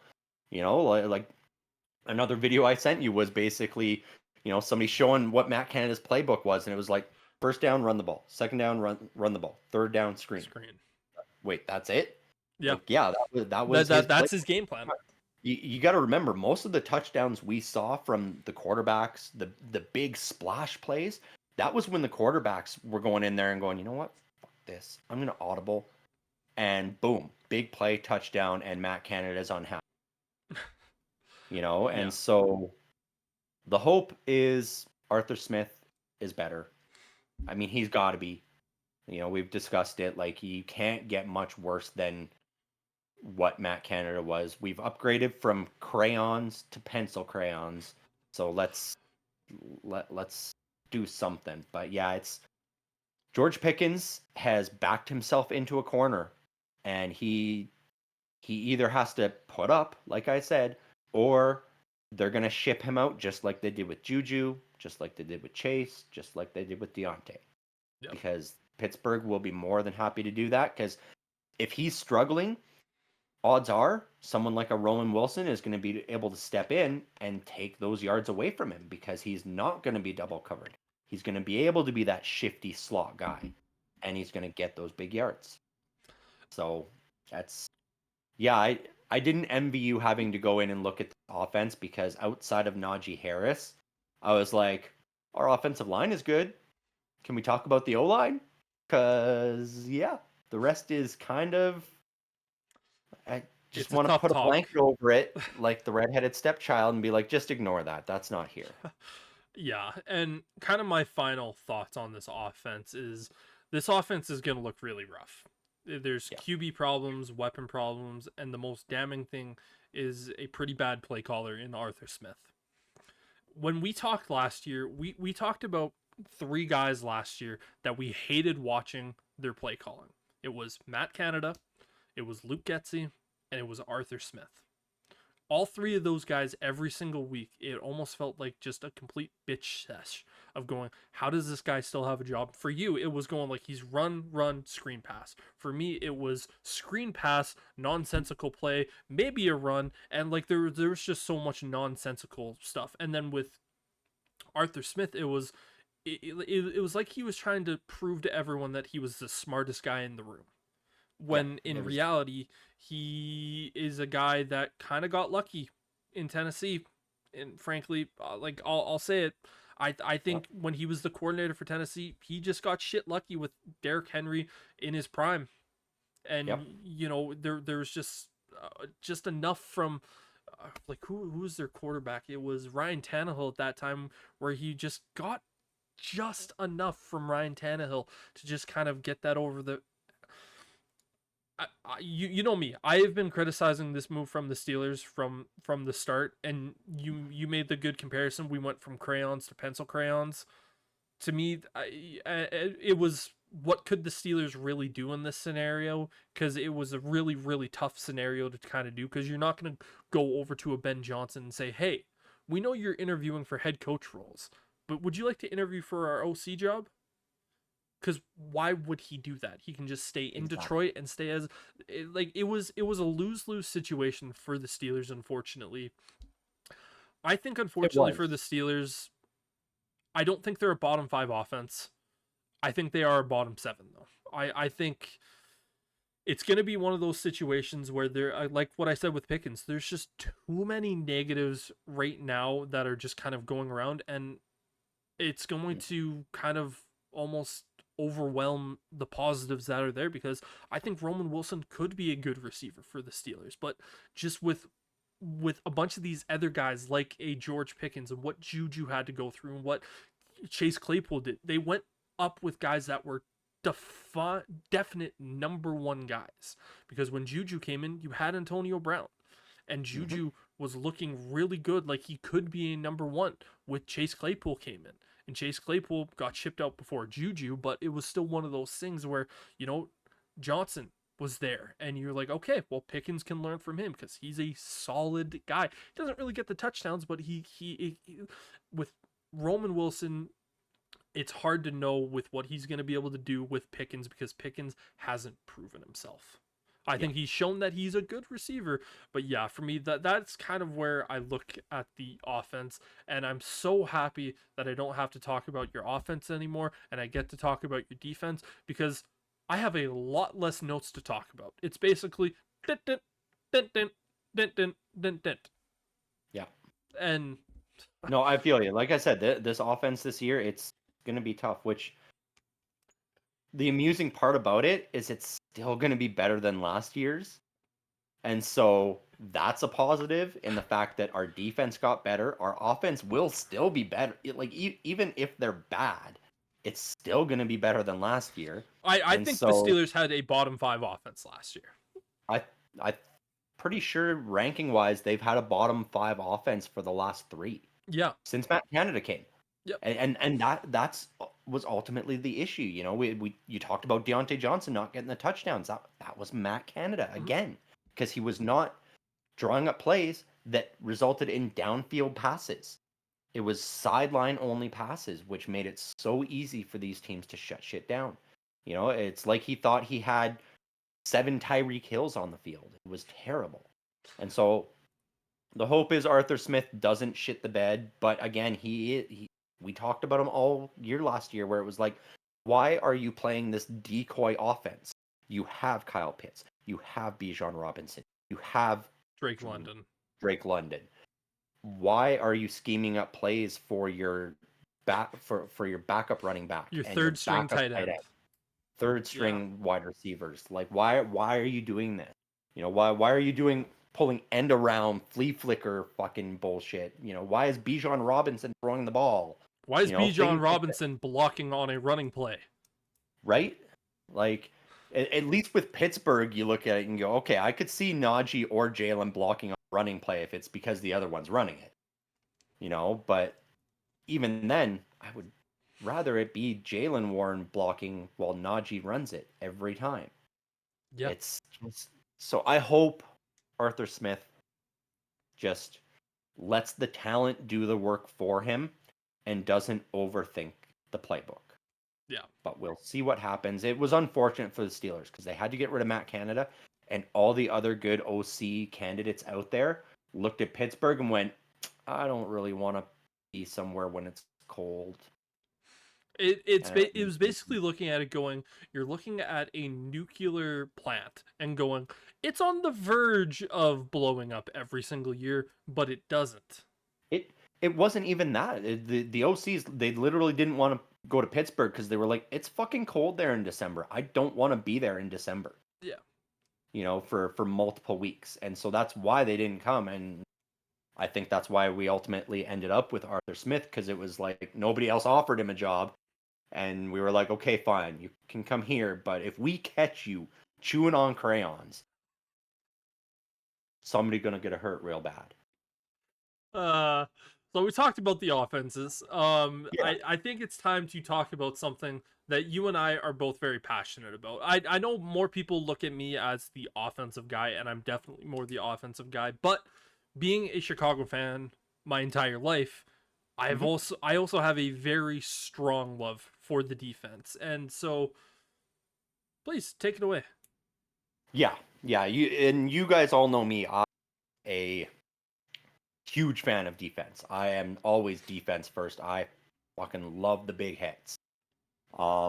This Bears defense is starting to come together. It's still the front seven. There is some star potential there. They could grow into something. But ultimately, I felt like this Bears, it's secondary first. Their secondary is going to be one of the best. But let's start out with the big splash that the Bears made last year, the trade deadline. They brought in Montez Sweat. They got themselves a big edge rusher that they've sort of been lacking ever since Khalil Mack left. And he came in and just basically continued what he had been doing in Washington that people had been overlooking because he was playing second fiddle to Chase Young, but now he is the feature guy in the Bears. He quickly became a fan favorite of this Bears organization when he came in, because it was just baby. Week after week, he's getting those sacks. He hit 12 and a half sacks last season between both of those two teams. That was his first time getting over 10 in his career. I think this year, being more comfortable, being with the team the whole time, he's going to eclipse that number. I foresee Montez Sweat finishing the season with 15 sacks. The downside to Sweat is that's kind of what he is. He is a get after the quarterback guy that'll occasionally be doing his rush and the running back will run into his path. And so he gets some tackles. He doesn't tend to get a lot of tackles. It's been less than 50 every year of his career. I think what he needs to change that in his game. He needs to do more than just pass rush. He needs to find a way to get in on those run plays more often, because of the fact that this secondary is so strong. A lot of teams, especially your division rivals, are going to be looking at running the ball a lot often, because that is going to be where they're going to find success against this Bears defense. So he needs to find a way to make himself relevant in the run game as well as in the pass rushing. I think he will start to find that stride, and I think he's going to surpass that 50 tackle mark for the first time this year in his career. Um, it's it's going to be interesting to see. I can't wait. I'm hoping somebody else on that front seven can step up and help take some of the pressure off Montez Sweat. But yeah, it's going to be fun watching him. 15 sacks this year, 50 tackles. He's going to be a beast, and he's going to earn that money that he signed that contract with you guys for. Yeah, I love Tez. You know, Yeah. like I was initially a little bit down on when we signed or when we traded for Montez Sweat because you know shortly after we saw what Chase Claypool or not Chase Claypool, Chase Young got Yeah. traded for, and I was going, why are we not going for the younger option here? But you know, I was quickly, you know, smacked around a little bit and going like, okay, no, we got the better edge rusher here. Like, Yeah. this was a no brainer situation. I think the only thing that I think maybe a little bit different, I think Tez is a much better run blocker than I think people give him credit for because he's always there. It's just he's applying the pressure and someone else is cleaning it up. That's Yes, kind of the biggest thing. And so yeah, like I can understand maybe you want him to be that guy that gets some of the tackles. I'm less worried about it because he's such an effective guy at just creating that pressure, even with it's the run, that someone else is there to clean it up. And with our linebackers like Tremaine Edmonds and TJ Edwards, Jack Sanborn, I'm not too terribly stressed about that because those guys are going to be able to clean that up. But yeah, I would like to see him get more tackles on that run, you know, stop it at the first level as opposed to getting to the second level. So yeah. Yeah, that's sort of all I meant. Because yeah, he is very good at filling those holes, so the running back has to make a move and go elsewhere. I think what he needs to start doing is getting through those holes and just getting right after the running back. Just like you said, stop him at that first level rather than just slow him down for the second. Stop him at 1.5 yards instead of letting him get that 3.5 or 4 yards, because that makes a big difference. You can slow guys down all you want, but if he's still getting that to that 4 yard mark in the second level, a team can still keep running the ball on you, and they're just going to wear you down. Totally. But outside of that, it's secondary for this Bears team. Jalen Johnson, man, he's got to be considered one of the top 3 in the league right now for shutdown corners. Guys are afraid to throw it to him. He just earned himself that 4-year extension, getting that annual average value of $19 million a year. So he's getting paid big bucks now. But he's just shut down. I think what happens is a lot of the award givers and a lot of the other teams around the league and people around the league overlook him because his stats don't necessarily reflect that, which is common of your shutdown corners because guys don't throw it your way. That is the problem. People overlook it. His stats are lower. He doesn't have as many tackles. He doesn't have as many pass defended because guys aren't throwing it his way. He takes away the entire side of the field that he's on. The issue is the secondary has gotten so good, teams aren't going to have that option anymore. I'm going to talk about the next 2 guys coming up, and they're going to be the reason that we're going to see opposing teams having to risk throwing it Johnson's way much more often. And so I think his stat line is going to grow this year. I expect him to finish this season hitting his career high of at least 60 tackles. I think he's going to get there. And I expect him to be getting 6 interceptions at around that 6 interception mark. I think he's going to be. We're going to see a fun competition between him and Tyreek Stevenson to see who can get the most picks. Yeah, you've been hearing me say it all year long. Jalen Johnson is the best corner in football.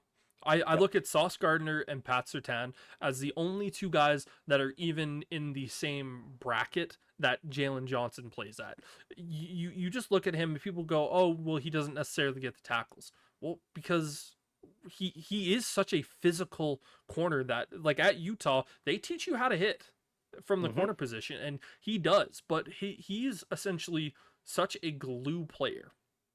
And this year, I think you started to see a lot more of that when the secondary started to get healthy and Tyreek Stevenson started to get comfortable in the NFL. People are like, shit, Yep. we don't have one side of the field that we can feel more comfortable throwing the ball to. Jalen Johnson, he almost had 6 interceptions this year alone. He dropped 2 of them, but so he's going to have to work on that. But it was one of those things, teams were like, damn, we're just going to kind of have to throw it and pray to one of these two corners because they're both so good. And I agree. As long as the secondary can stay healthy, I would argue to say this is the best secondary in football. Yeah, I would not argue against that. They are phenomenal, and they're young. And so that bodes well for them being able to stay healthy. You guys shipped out a couple of your older, aging veterans this offseason, and so our there's not oldest as starter is 30 years old and Kevin Byard, but everyone else is under 25 years old. Exactly. And you know, the next guy on my list here is Jaquan Brisker. He is quickly becoming one of the marquee safeties in the NFL. He has been so solid at the back end of the secondary for the Bears, and he is so fucking versatile, man. You know, he's making plays in the run game. He's coming up to the line, making those tackles. He's making plays in the pass game. So you can't. He kind of reminds me of Troy Polamalu, honestly. The way he is just all over the field, he's all over the place. He makes plays everywhere, and he is just so consistent. He has been over 100 tackles every season since he came into the league, I do believe, if I'm not mistaken. He has total, so solo with assists, but yeah. Yeah, total tackles. I don't bother splitting it up between assists and neither do I, but yeah. Oh, yeah. So I mean, with the increased quality around him, it's just going to make it easier for him to make these big plays, you know. And with Johnson being shut down, him being in the middle of the field, Tyreek Stevenson on the other side, it really doesn't give quarterbacks an option of anywhere on the field that's safe to throw the ball. Nowhere will be safe throwing the ball. That's why I say a lot of teams are going to be looking to run the ball against this Bears defense, because that's going to be the safe option. If you can get 3.5 to 4 yards of rush, that's the way you want to go against this Bears defense. I don't expect Brisker will necessarily be like leading the league in his numbers, but he will stay on par with what he's been doing. He's gonna get, you know, around 105 to 110 tackles by the end of the season. I think he'll get 1, maybe 2 interceptions. You know, he's not really an interception machine, but he's good at knocking the ball out. So you throw it over the middle, you better hope that that receiver has the ball secured before Brisker gets there, or he's not coming down with the ball. And so this is just going to be so much fun to watch this secondary, because there's so much talent everywhere. Like you said, this arguably is going to be the best secondary in the league this season. Yeah, with Jaquan Brisker, he has become easily the favorite player on this defense. He is the defensive leader. We have Tremaine Edmonds. You know, a lot of people thought it was going to be that. Many people think it's Jalen Johnson. It's Jaquan Brisker. People say on this team, it's going, when the defense is in the huddle, he is the guy, and he's only going into year number 3.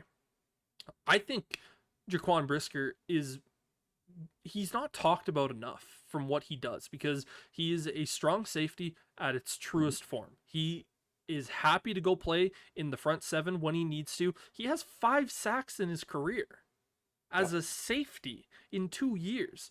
But that's why I say he kind of reminds me of that Troy Polamalu. He'll play all levels of that defense. He'll get after the quarterback. He'll get after the running back.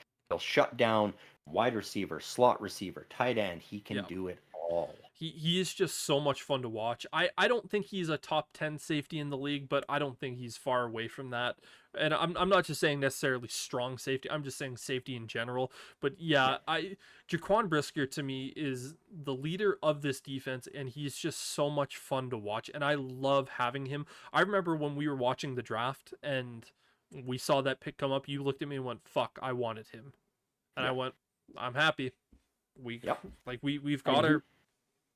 he may not be a top 10 right now, but by the end of the season, I think he will be solidly entrenched as a top 10 safety in this league. I think he will definitely be verging closer to that mark as well. So yeah. And then moving over to the other side of the field, we have Tyreek Stevenson, who unfairly was overlooked a lot last season leading up to the award season. With the numbers he put up, he really should have been a closer runner-up for that Defensive Rookie of the Year award. should have won it. There was a lot of talent on the defensive side. I think it should have been, if he didn't win it, he should have been a very close runner-up. He wasn't really even in the top 3, I don't think. He wasn't in the top 5. Right? Unfair. Like, he put up incredible stats for a first-year cornerback. He got 4 interceptions and 86 tackles for a corner.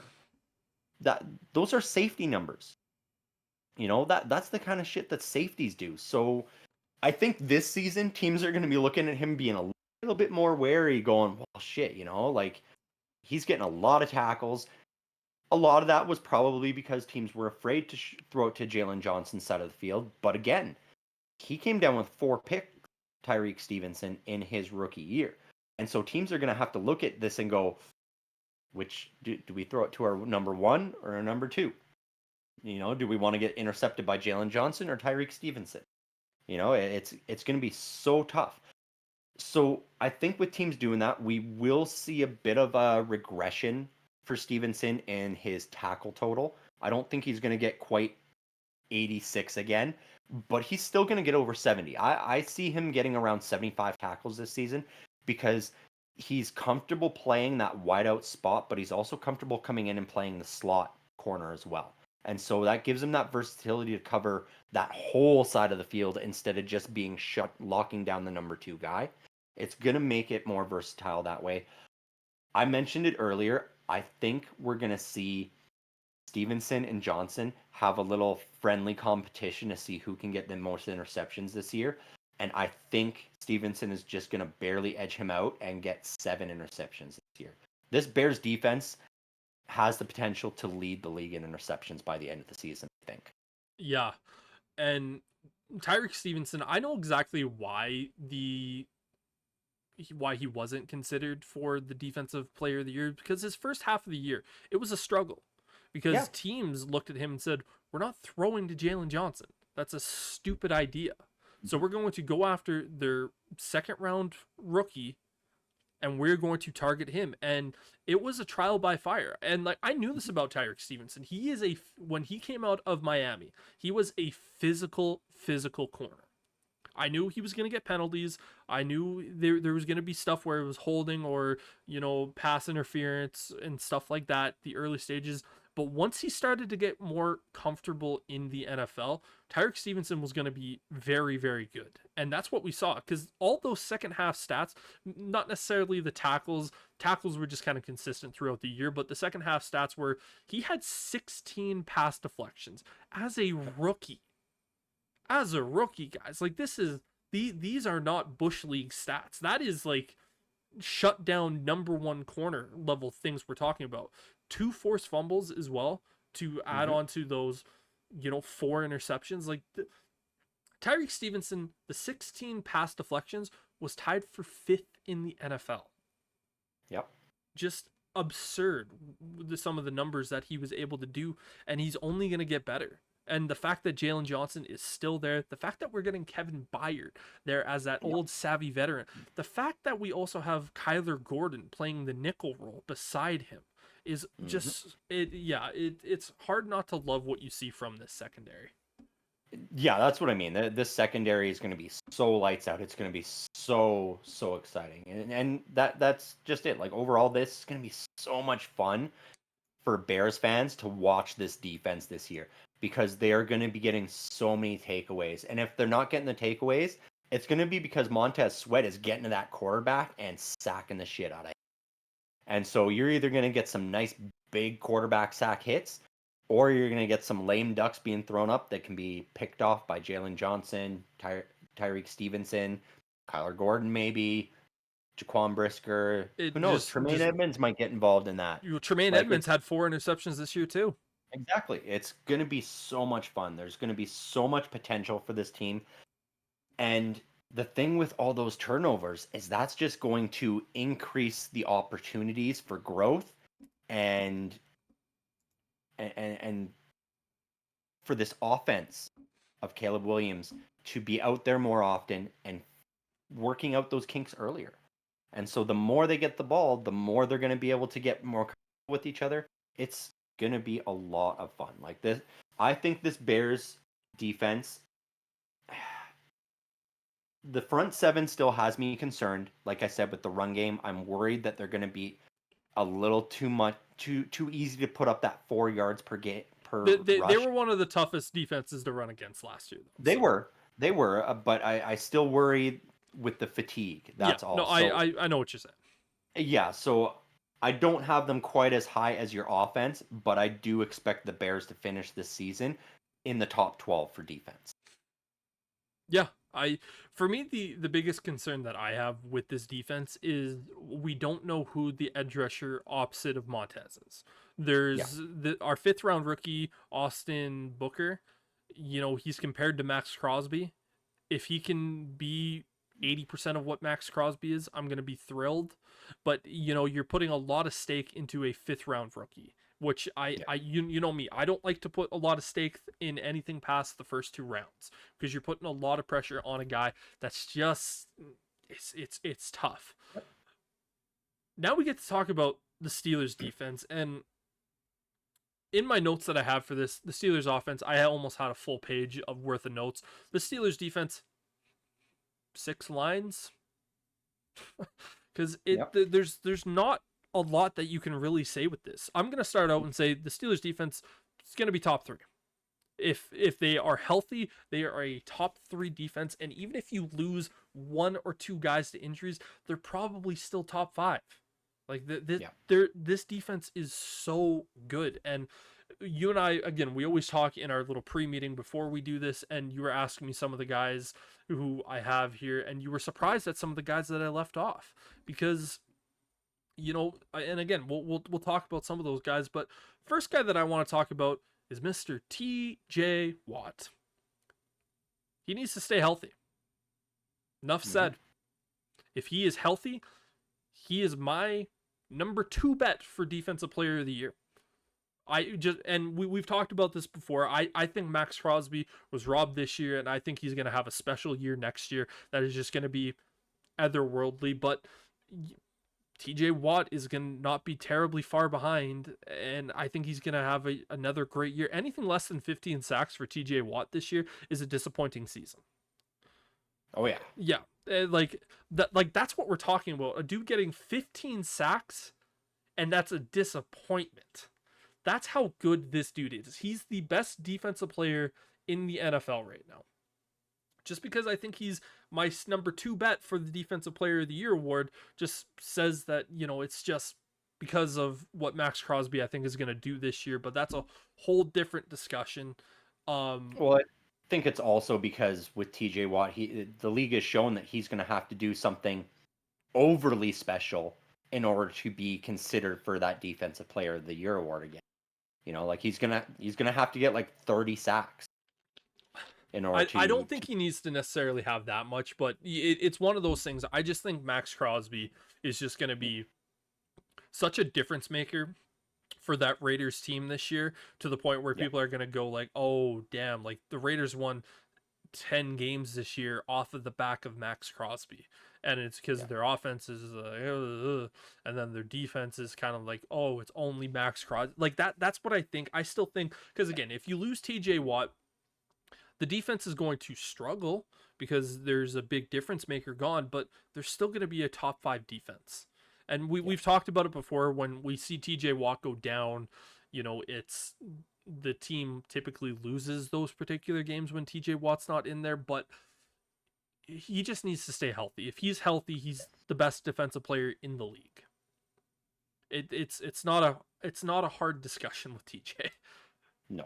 But he is the guy. But again, you have to have that note: stay healthy. Yeah, I mean that's got to be the note that's on the defensive side of the locker room this whole season: stay healthy, because that's what killed the Steelers last year was injuries Health. on the defensive side of the ball. But that kind of comes with the territory when you're on the field 75% of the game because your offense is dog shit.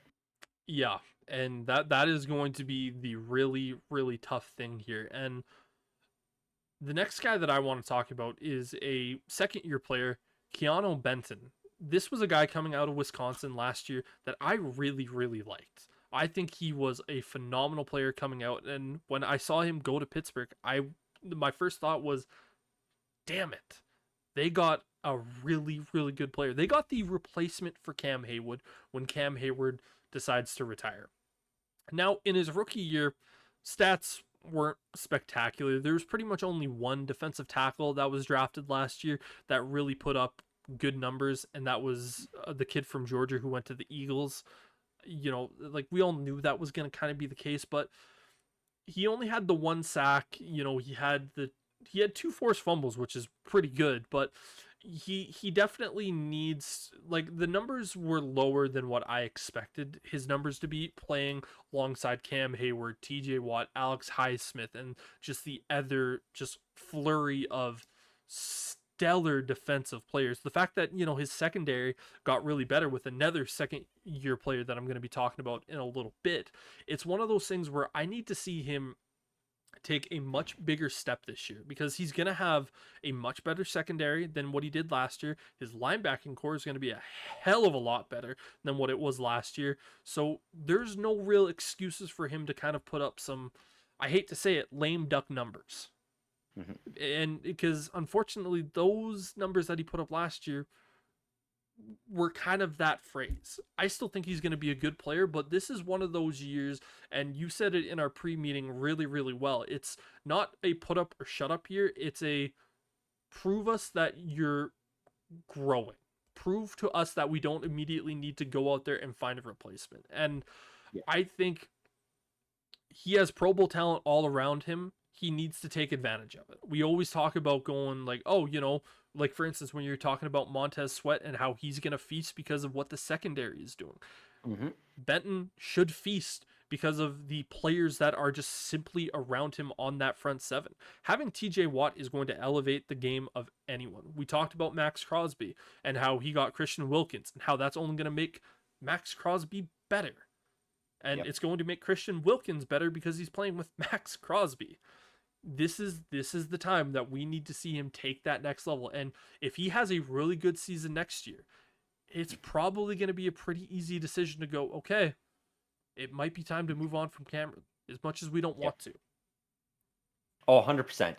And, you know, what I saw from Keanu Benton last year was it almost like he was playing on his back foot. You know, it's like he was playing safe. He didn't want to be the one to make a mistake. And he doesn't have that same burst of guys like TJ Watt and Alex Highsmith. So I think he was looking at it and going, even if I get through the line, those guys are going to get there first and get the sack. And so it almost felt like he was playing safe and being like, okay, well, just in case it's a run, I'll hang back so I can stop and fill that gap. He needs to get on the front foot this year. You know, he needs to put even the pedal if to the TJ metal. beats you there, or if Alex Highsmith beats you there, I still want you in there. Get that half a sack. Get those half sacks, you know, start teaming on those sacks. You know, well, look at Cam Hayward. That's how he gets a lot of his. A lot of his are accumulated half sacks alongside TJ Watt. You know, and so get in there and get those. Because yeah, I do think he's got the talent. He doesn't have that same burst of speed. And the thing with him too, being a Wisconsin boy like that, is if TJ Watt goes down, you still got Nick Herbig, who he is comfortable and capable of playing with because they played together at Wisconsin. And so at that point, it's almost like you don't have to lose that step on defense when TJ Watt goes down because you've got that duo that is so familiar with each other. Let's keep at it. And that's just it with the increased quality of play from the secondary for this defense. The fact that the linebacking core is looking better, that's going to give more time to Keanu Benton to be able to showcase skills. So yeah, if the sacks aren't there, then you better be stopping those run plays before they even get to Patrick Queen at that point, is what I'll say. If the sacks aren't there, the tackles better be. And yeah, as I had said on our pre-meeting, like you were saying, it's not put up or shut up. It's prove it or lose it. Either you go out there and prove that you are the successor to Cam Hayward this year, or we're going to be looking at next year's draft, which is very heavy on the defensive line. There's a lot of talent. If you can't show us this year that you're the guy, then we're going to have to go out next year and use our first round pick to get the guy. And you're going to be relegated to just a player piece, a unit that we can move around on this D line. You're not going to be our marquee guy. So he needs to show that. I think he has the talent. I was excited when they got him, man. Like I saw that. And I was like, that situation was when we were watching the Bears draft Jaquan Brisker, because I wanted Keanu Benton. Like, it was one of those things. I'm like, you son of a bit. Like, this is the revenge for us taking Jaquan Brisker. Like that's all that was last year. And I think I've got our D tackle. Exactly. And next guy that I want to talk about is your guys' biggest acquisition the entire offseason. And like, again, during the pre-meeting, I said, there was no more bigger move that this team made this year than signing Patrick Queen. Yeah, sure, you needed a left tackle and a center. You did that in the draft. Great. But you needed a linebacker, because that was the biggest weakness on this defense, whether that was due to injuries or, a little bit lack of play. Definitely more alongside the injuries, but like, even then, when you had a lot of your starters out there, it's not like they were difference makers out there on the defense. Patrick Queen is a good linebacker. I don't think he's a top 15 linebacker. I think he's kind of on that outside looking in. I still think he's very, very good. And I think he felt a little bit slighted by the Ravens trading for Roquan Smith and giving him all this money and this, that, and the other thing. And, he kind of wants to get that little bit of revenge on the Ravens. I don't want this to just be a situation for him where it's going, I just want revenge on my former team. I want him to go out there, and the same thing when we talked about Benton. You have Pro Bowl here, Pro Bowler here, Pro Bowler here, Pro Bowler here. You have a Hall of Famer here, and another future Hall of Famer over here. Like, this should be no problem for you to go out there and put up really good numbers.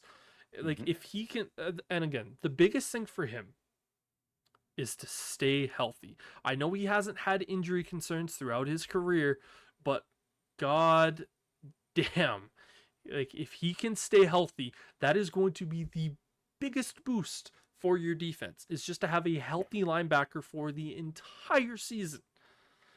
And that's just it. This middle linebacker spot, it's been cursed ever since Ryan Shazier took that bad injury. It has been a cursed position. We have not completed a season without losing at least 2 middle linebackers. Yeah. And it's one of those things, he just needs to stay healthy. And if he can, he is going to be he's not going to be the glue. He's just going to be a cog that just keeps, he's not even going to be a cog. He's going to be the lubrication that just makes everything just run a little bit smoother. But boy, is it such an important thing.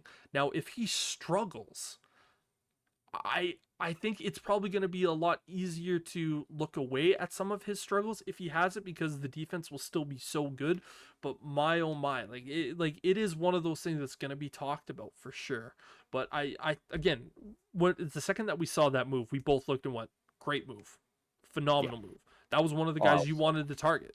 That was your top target, and it was just such a solid move that you can't really be negative about it. But he just needs to stay consistent throughout the year and stay healthy, and he's just going to be the lube that just keeps this thing turning at a top 3 defense, if not top 1. And I mean, you said it best. He needs to stay out of that tunnel vision and not focus just on, I want revenge on the Ravens, because you got 13 games before we even see the Ravens. So we need you at top form for all of those as well. And that's just it. His numbers can drop off and still result in this team being even better than it was, because he doesn't necessarily need to be getting 120 tackles. He doesn't need to be getting a bunch of, he doesn't even need to be rushing the quarterback. You stay back, you be the quarterback in the middle of the field, and he could essentially get everything situated properly.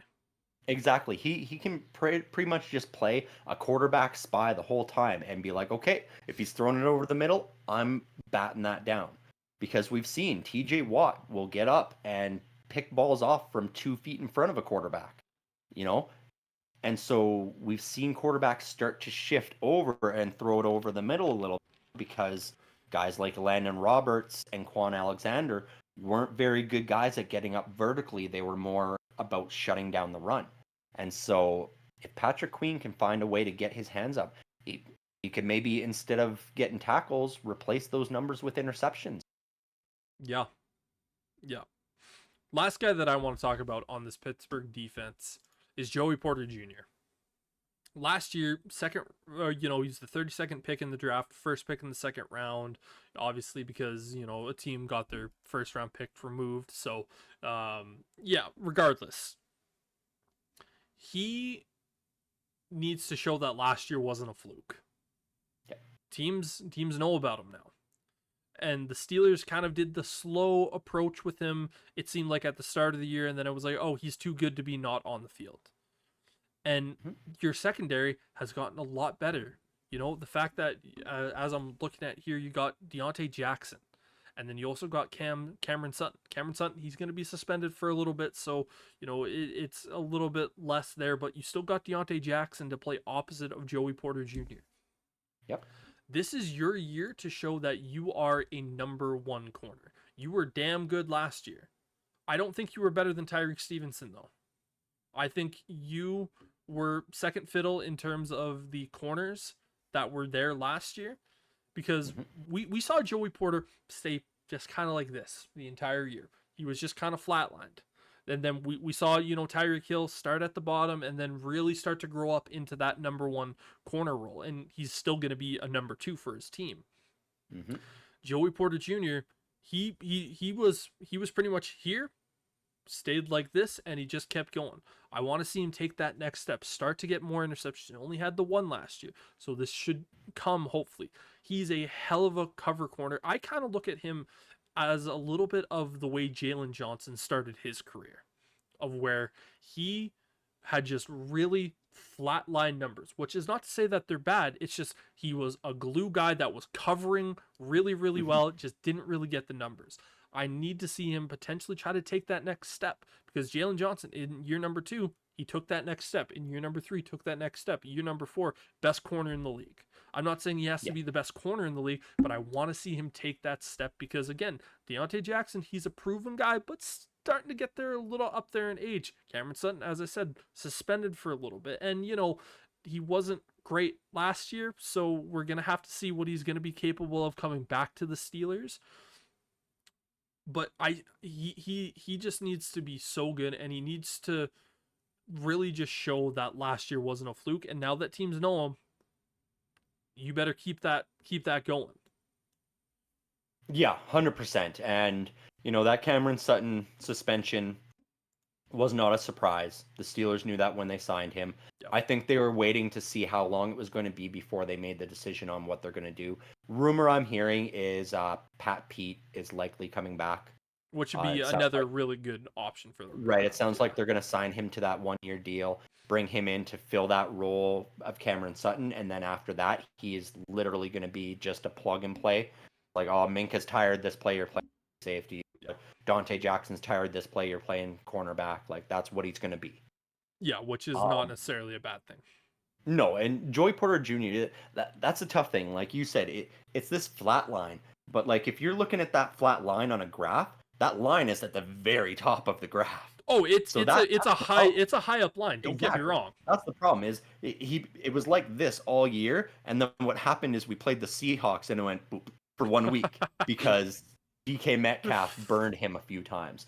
But that being said, last year that was the only wide receiver that was able to burn him at any point. Yep. And that's why he so rapidly rose from being the nickel cornerback, the third string corner, all the way up to taking Patrick Peterson's job. And he was the number one guy, shutting down all the number one receivers to end that season.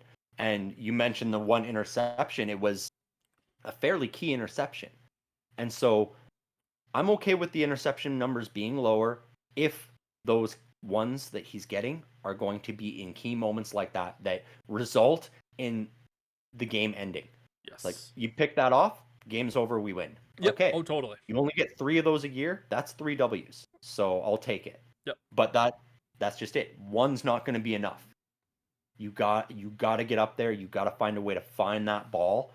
And the only other thing I hope is he gets some of that penalty trouble under control as well. Yes. Because while he was really good at shutting down, he was also really good at holding and making contact outside of that 5-yard mark. He kind of had the different situation from Tyreek Stevenson, where Tyreek Stevenson, he had a lot of those penalty troubles at the start of the year, and then he quickly grew, or he didn't quickly grow out of it, but he grew out of it over the season as it progressed. While Joey Porter, he was a little bit less at the start of the year, and then he kind of was just, he was staying consistent with that the entire season. And I think the reason it went that way for Joey Porter is because he started covering the number 3 guys. And so he wasn't taking penalties against them because it was, I can cover this guy, no problem. And then we moved up to that number 2 spot and took 1 or 2 and then settled down. Number like, 1. Okay, no, I'm good. I can keep up with these guys. It was when he got into that number 1. He wasn't making that first cut early enough. And so then he was making contact instead to slow the receivers down. That did start to improve. It's things that takes time for a rookie to get used to, exactly. And in year number 2, it's going to be better. Yeah, it has to be better.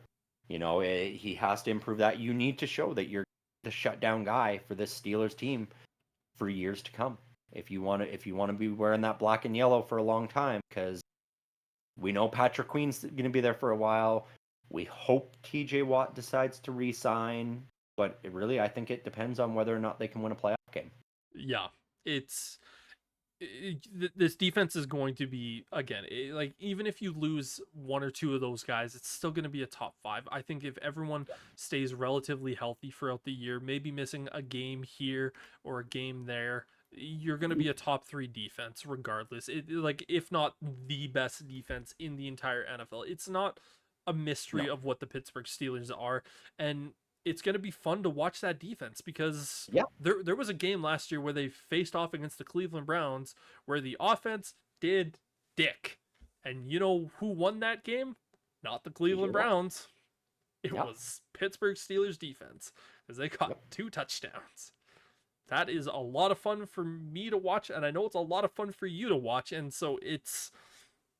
Yeah. It is. Yeah. And... the more I've been watching TJ Watt, I've started to sort of compare him to, like, he's the defensive side of the ball version of Christian McCaffrey. He does not want to come out of the game. And as a fan of the team, you're like, please just sit out a play, a snap every now and then. There's depth behind you. Like, just take a breather so you can collect yourself and then get out there and get after the quarterback in 2 or 3 plays. Like, because that's what Kyle Shanahan says about Christian McCaffrey. Like, man, we want to take him out of the game, but he just fucking refuses. And I think that was part of the issue with him early in his career, is he refused to give up. And so then he's getting injuries. And as these guys age, I think they need to start looking at self-preservation a little bit more and going, okay, maybe I'm going to lose out, if you're Christian McCaffrey, on 40 rushing yards this game because I sat out a couple plays. But that means I'm going to be healthy all the way through the season. Yep. TJ Watt too. It's like, okay, maybe I only get 20 instead of 23 because I sat out 2 plays that I could have got a sack. But at least I'm playing in the wild card game now. Yeah. It's things like that it's just like, guys, you got depth behind you. You got Nick Herbig learning from you. Let him get out there and show you what he can do while you're healthy, instead of you having to, celebrate with him on the sideline when he makes a play because you're hurt and he's in there for you. Yeah, as opposed to being in your, pads, as opposed to you being in, jeans with your jersey over top of you. How much better would it feel to celebrate that sack fumble with Nick Herbig and then being fired up and going, I get to go out there on the next drive and see if I can do better. Yeah, when you're in full pads, you can look at Nick Herbig, grab his face mask, and smash each other in the head. Exactly. You can't do that when you don't wear the helmet. I mean, he still might. He's crazy sometimes. Yeah, and that's one of the things with those Watt brothers, is that the durability has been an issue with both JJ. When we saw that with JJ in the later stage of his career, Yep. and we've seen injury concerns with TJ, and so you just every single year it's one of those things where it almost seems to start to creep in just a little bit more, and I know for you it's probably a little bit terrifying because sooner or later one of these injuries is going to be longer than just a couple of weeks. It's going to be season ending. Yeah, and then we can definitely talk again, about him not winning Defensive Player of the Year. Well, exactly, and that's what I mean by the self-preservation. It's like maybe if you're out there a little bit less, those muscles aren't going to get quite as tired, and you're not going to try to push as hard as you do and just have your quad explode. Yeah. Like what happened with JJ, or what happened with TJ a couple seasons ago when his tricep exploded because he was like, no, you're not blocking me this play. I am getting through both of you for a sack. And boom, there goes your tricep. You get the sack still, and you're done for the... Yeah. Like, is it worth it? It's just going to be one of those plays at the start of the year.